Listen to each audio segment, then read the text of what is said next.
Et pour commencer cette émission, on va parler monnaie numérique avec Marc-Olivier Strauss-Kahn. Bonjour. Bonjour. Vous êtes directeur général honoraire de la Banque de France. Alors, honoraire, oui, vous l'avez bien dit, ça veut dire que mes propos ne vont pas engager la Banque de France, Oui. ils n'engagent que moi. Disons plutôt, je suis enseignant en économie dans diverses écoles de commerce, l'ESCP, SEC, Sciences Po, etc.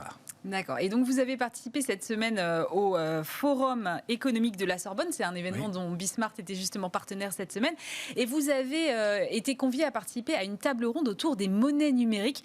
D'abord, pourquoi est-ce que vous avez souhaité participer à cette première édition des Forums économiques de la Sorbonne ? Alors, je pense que le mot-clé, c'est la pédagogie. C'est une passion pour moi. Et je pense que cette initiative qui a été prise par des étudiants, Partageons l'écho, Sorbonne School of Economics, et par une nouvelle génération de jeunes économistes qui s'appelle BSI Economics, doit absolument être soutenue. Donc j'ai aidé un tout petit peu à la conception, j'ai organisé ce panel, je l'ai modéré, et comme je suis très bavard, j'ai parlé dedans. D'accord. Alors vous étiez à la fois juge et partie, si je comprends bien. Pas vraiment, il faut essayer de ne pas être juge et partie, mais je vais en profiter quand même pour ajouter un mot, si je peux faire une petite publicité. Allez-y. Pour la Cité de l'économie, Citéco, le premier musée d'éducation économique en Europe, qui a rouvert ses portes, qui est même gratuit jusqu'au 8 juin. Et tout le monde aime, de Charlie Hebdo au Wall Street Journal. C'est dans un palais néo-renaissance qui a été rénové par la Banque de France. Le bâtiment est sublime. Voilà, le bâtiment est vraiment très beau. Et à l'intérieur encore plus. Et c'est plein de jeux pédagogiques, de vidéos ludiques et de numérisation qui va être notre sujet. Oui, alors je vais faire, du coup, je vais compléter la parenthèse, moi ça n'était pas prévu, mais c'est important pour vous, vous pensez qu'aujourd'hui en France on ne fait pas assez de pédagogie autour de l'économie, enfin moi c'est mon cœur de métier d'essayer de faire en sorte que les gens s'intéressent à l'économie, il n'y a pas assez d'efforts selon vous, la matière économique, on voit bien qu'on a du mal à faire en sorte que les Français s'intéressent à l'économie.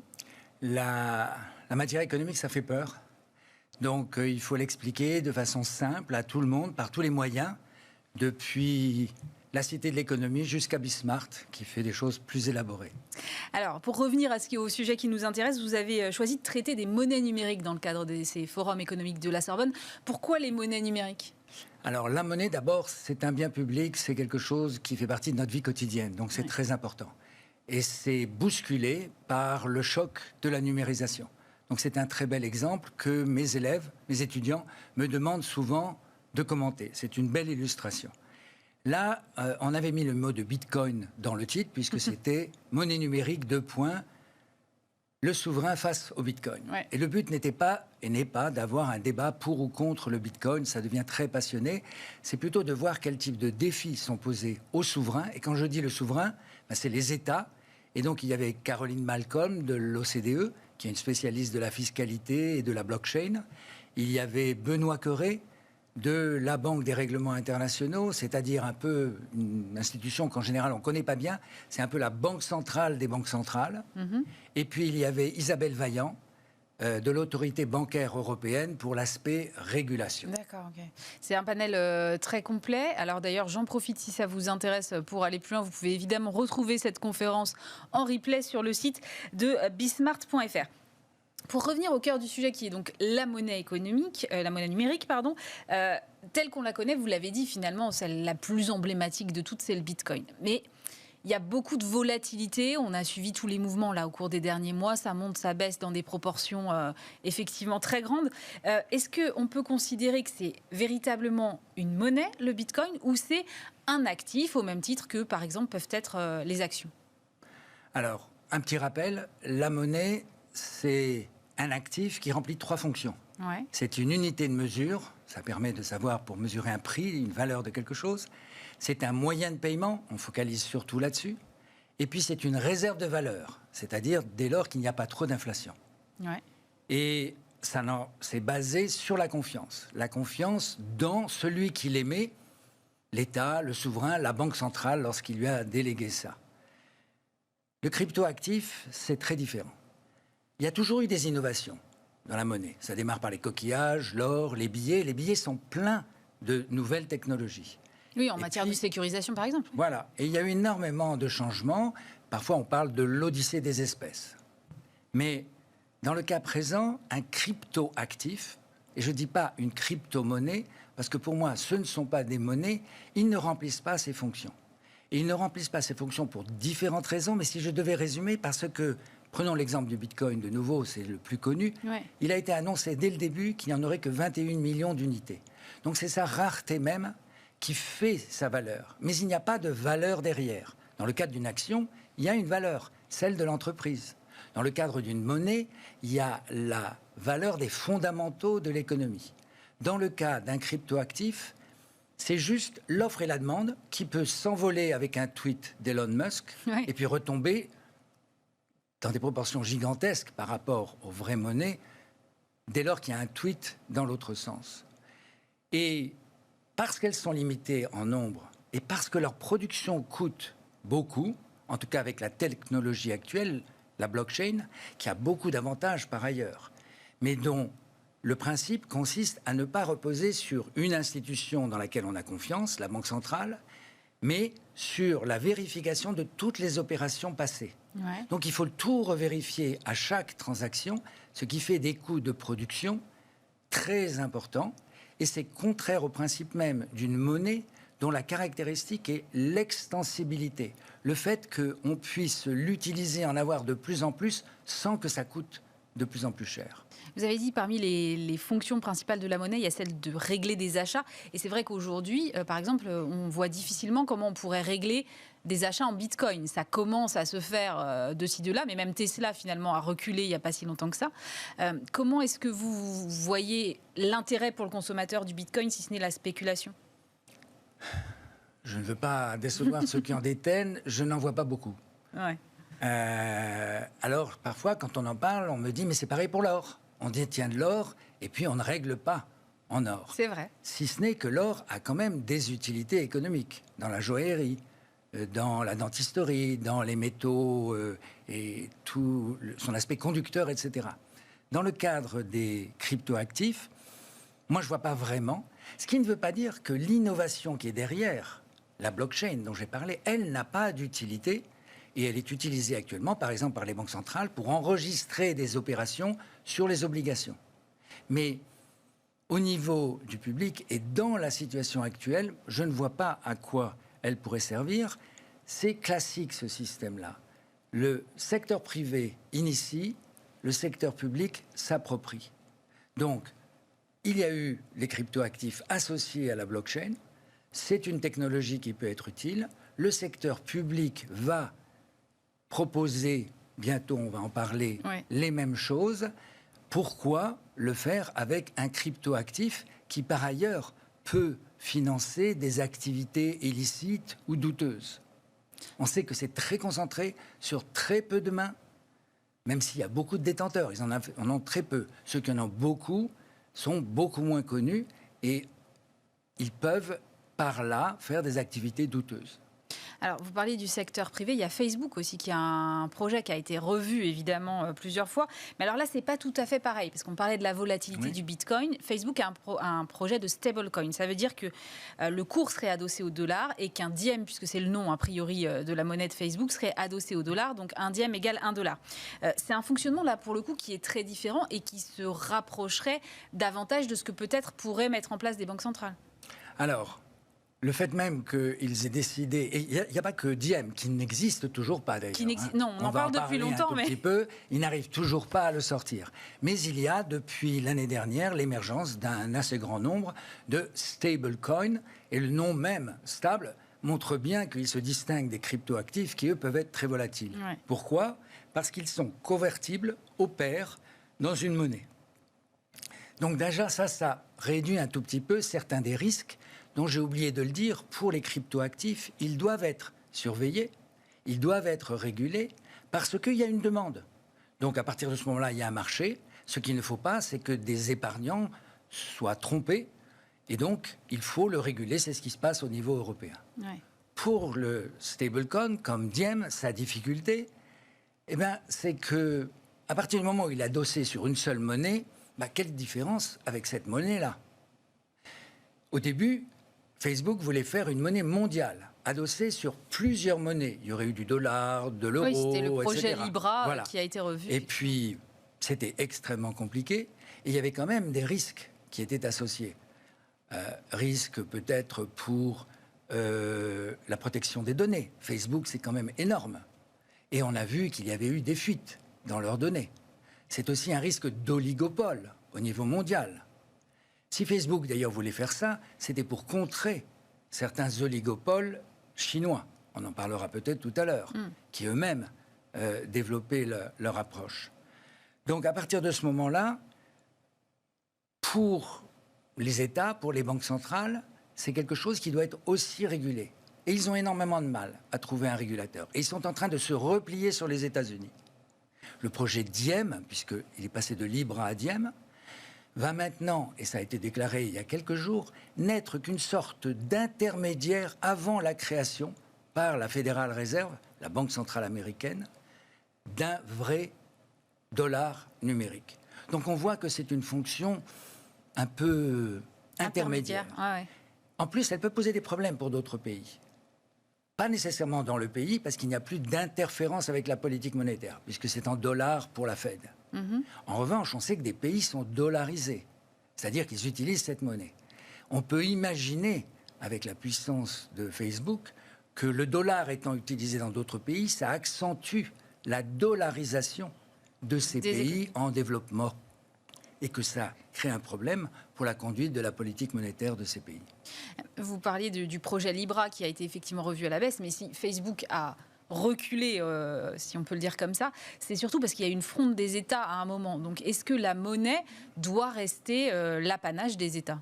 Alors c'est marrant que vous disiez une fronde, parce que les États, on ne les voit pas généralement faire des frondes, mais c'est vrai qu'il y a eu une résistance, une inquiétude. Ils sont censés protéger le consommateur. Ça n'est pas pour protéger leurs revenus. On ne va pas partir là-dedans, mais c'est vrai qu'une partie des revenus des États ou des banques centrales peuvent venir de ce qu'on appelle le seigneuriage, mais actuellement, avec les taux d'intérêt quasiment à zéro, ça ne fait pas de différence, c'est clairement pas leur motivation. Ouais. C'est être sûr que la monnaie dans laquelle on doit avoir confiance ne va pas être ébranlée par une action comme celle qu'ils voulaient faire. En fait, dans la monnaie actuellement, il y a une partie qui relève du souverain, en l'occurrence la Banque centrale avec les billets et l'État avec les pièces. Je vais focaliser sur les billets.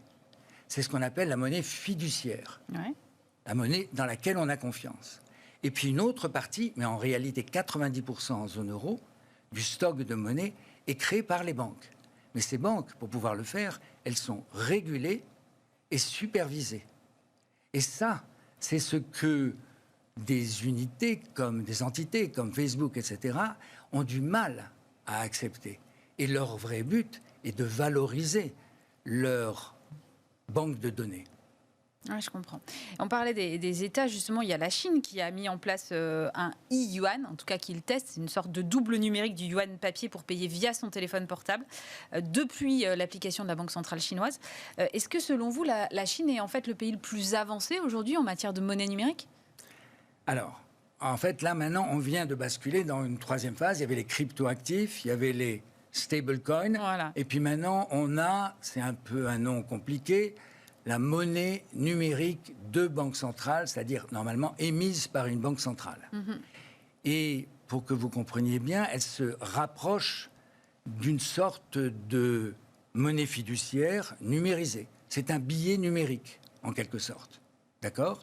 Et donc, elle va être aussi sûre que le billet, qui est une créance sur l'État.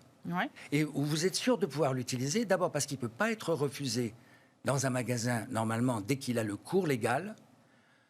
Et surtout, vous pouvez payer vos impôts avec. Et l'impôt est très important dans ce contact. Évidemment. D'accord ? Deuxièmement, elle est universelle. Tout le monde peut y accéder. Et troisièmement, elle est très efficiente, cette monnaie numérique. Elle permet de réduire des coûts et d'aller beaucoup plus vite, de faire des transactions plus rapidement et surtout à distance. Alors que le billet, lui, oblige un contact direct. Donc, vous avez cité la Chine. En fait, on ne sait pas. Les Bahamas sont les premiers à avoir introduit, parce qu'ils ont 600 îles, et c'était très compliqué pour eux de distribuer des billets, et ils sont déjà en train d'utiliser, mais à une toute petite échelle, et avec moins de complications, ce schéma.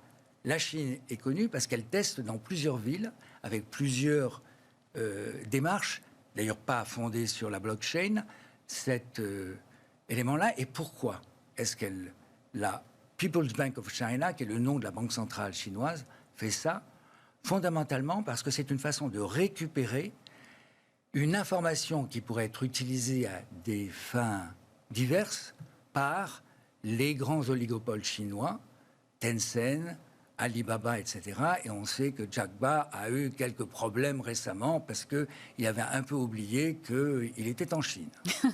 Mais en fait, ça pose quand même des questions de données personnelles parce que Oui. si un yuan numérique est donc par définition traçable, ça veut dire qu'on peut savoir entre quelles mains il est passé, pour quels achats. Est-ce que le consommateur va avoir envie de ça?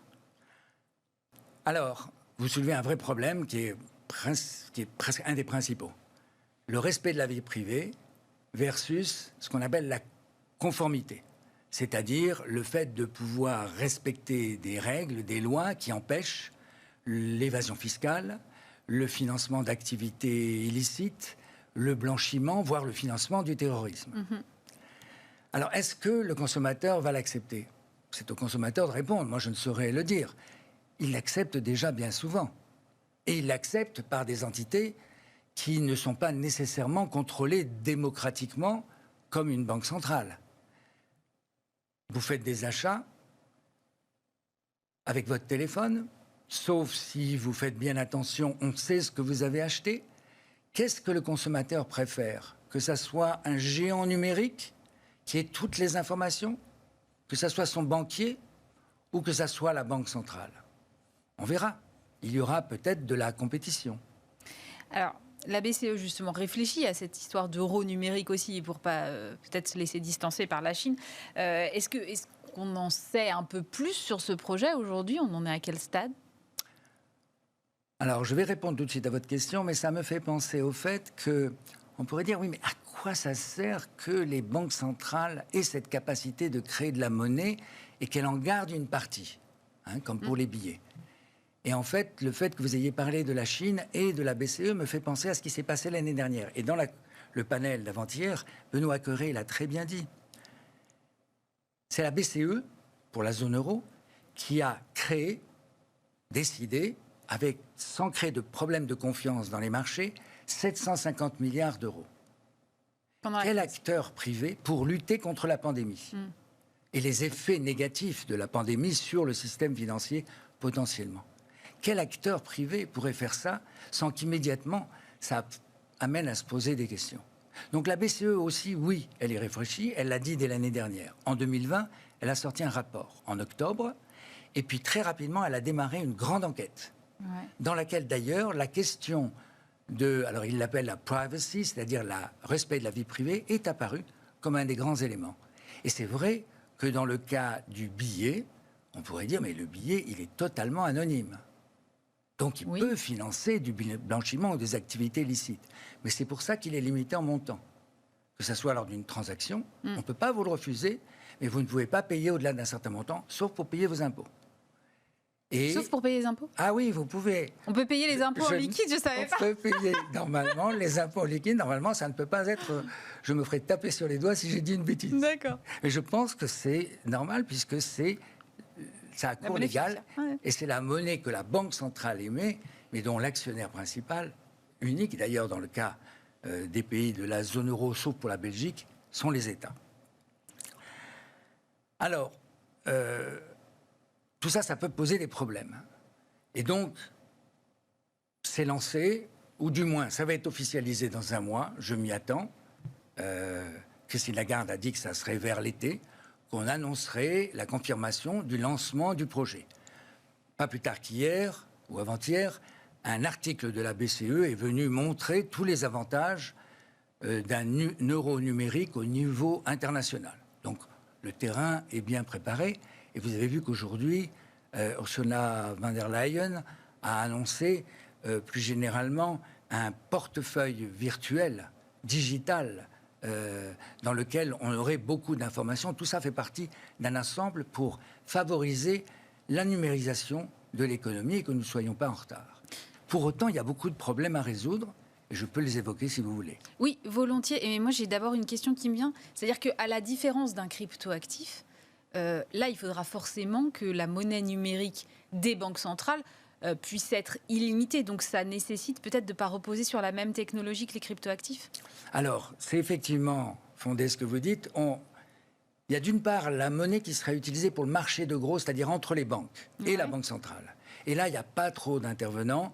Et le système, par exemple, est testé par la Banque de France, mais aussi par d'autres, sur la base de la blockchain. D'accord. Par ailleurs, en ce qui concerne le public, ce qui peut faire des millions, un demi-milliard dans le cadre d'une Europe agrandie, ça pourrait être utilisé en delà de la zone euro. La blockchain peut poser des problèmes. Donc, il y a plusieurs choix à faire. Mais le premier, le plus important, c'est quelle association entre le secteur privé et le secteur public. Et là, la BCE a été très claire. Elle a dit, la BCE, la Banque centrale, d'une manière générale, ce qu'on appelle l'eurosystème avec les 19 banques centrales nationales, ne fera pas tout le travail.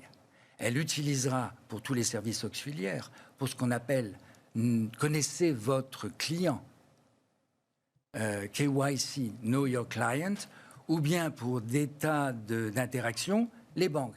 Comme actuellement, d'ailleurs, vous allez récupérer un billet, non pas à la Banque de France, mais dans un distributeur heureusement, automatique ce serait compliqué sinon. Qui est dans une banque. Donc, il y aura une association secteur privé, secteur public. Après, il y a ce problème de savoir quel type de technologie va être choisie.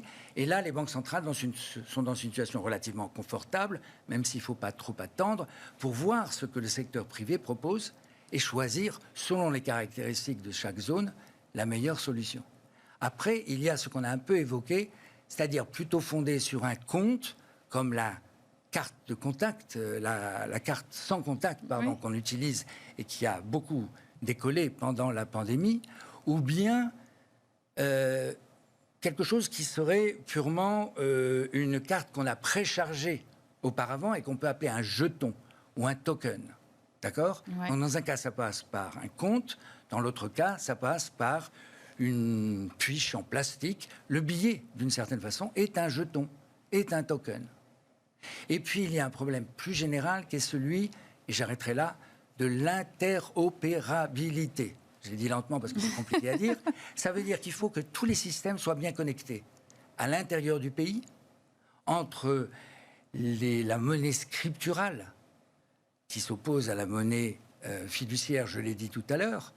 Enfin, elle ne s'oppose pas, elle la complète, mais c'est le gros morceau, avec l'utilisation de vos dépôts et des transferts électroniques, mais aussi avec l'étranger.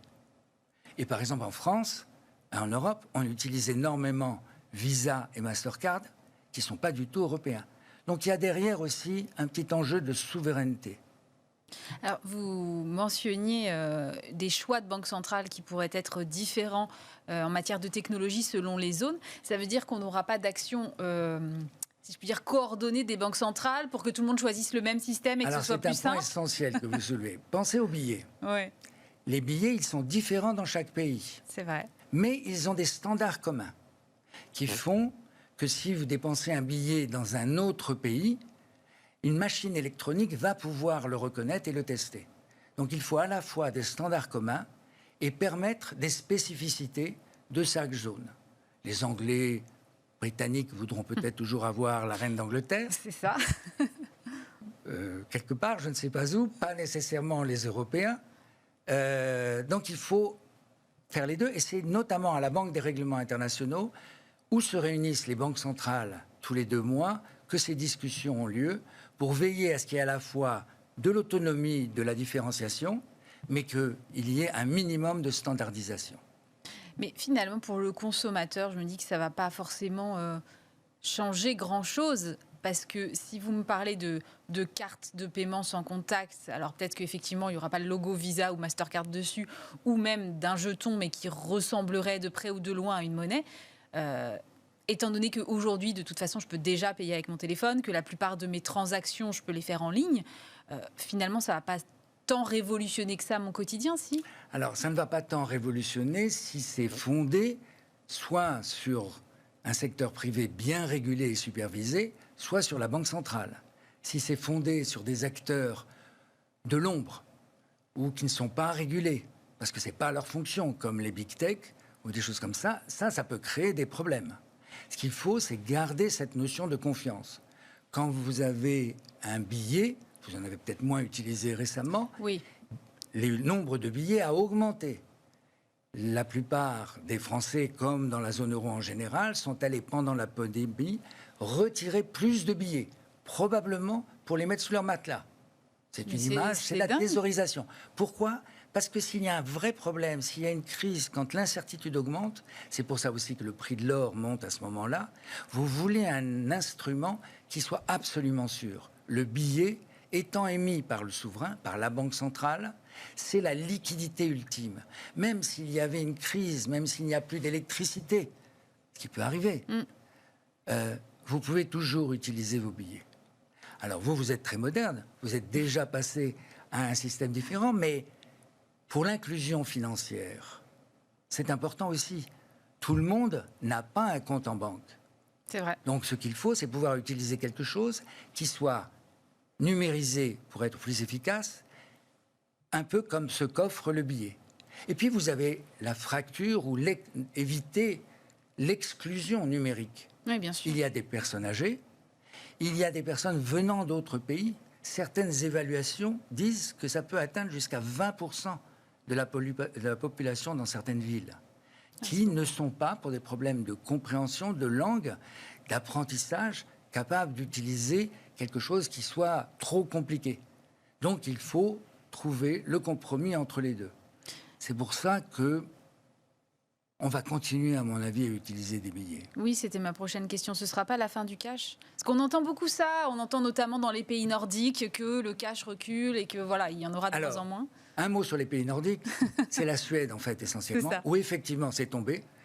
Alors, deux explications. La première, celle à laquelle j'ai pensé au début, je me suis dit, c'est vrai qu'aller prendre des billets dans un distributeur automatique avec des moufles, c'est quand même pas génial. C'est une explication. Mais l'explication que j'ai trouvée ensuite est que, il y a quelques années, une dizaine d'années, les Suédois, pour moderniser les choses, ont décidé que les magasins pouvaient refuser les paiements en espèces. C'est-à-dire le contraire de ce que j'ai dit tout à l'heure. C'est un des rares pays où c'est possible. Ah ouais. Et ça a eu un impact à ce moment-là. Les autres banques centrales ne feront pas cela pour éviter justement un problème qui est allé trop vite et qui a inquiété la banque centrale de Suède, qu'on appelle la Riksbank. En l'occurrence, je pense que la monnaie numérique va être un complément. Elle ne peut pas, si on veut parler aux gens en général, il y a moins de risques qu'elle soit volée, il y a moins de risques qu'elle soit perdue, puisqu'il y a des traces. Alors qu'un billet, ça peut quand même être perdu ou volé. Mais elle ne va pas être un substitut, ou du moins pas avant un très grand nombre d'années. Et à la fois pour ces raisons que j'ai évoquées, qu'il faut veiller à ce que les populations qui utilisent les billets ne puissent pas être mises à l'écart dans ce phénomène. Donc, le billet n'a pas dit son dernier mot. Vous me dites, ça ne peut pas être volé, mais il reste quand même le cas des cyberattaques, non ? Alors, les cyberattaques, vous avez raison, mais alors ça, c'est un problème plus général, qui est lié à la numérisation de l'économie, et personne n'en est à l'abri. Mais je pense qu'une banque centrale, bien protégée, est plus à l'abri que ne l'est une entité privée dont le business consiste à vendre un maximum et à faire des échanges de données, parce que vous savez que quand on fait des actions avec elle, et c'est normal qu'elle fasse du business là-dessus, si on l'accepte, eh ben, ça n'est pas le produit qu'elle vende, c'est vous, avec toutes vos données. Ça, c'est sûr. Bon, merci. En tout cas, moi, j'y vois un peu plus clair sur les crypto-monnaies. Marc-Olivier Strauss-Kahn, directeur général honoraire de la Banque de France, merci d'avoir été avec nous. Et puis, évidemment, si tout cela vous intéresse, si vous avez envie d'aller encore plus dans le détail ou de découvrir, pourquoi pas, les autres conférences qui ont été présentées cette semaine autour de la digitalisation de l'économie, par exemple, eh bien, rendez-vous sur le site de bismart.fr pour toutes ces conférences des forums économiques de la Sorbonne.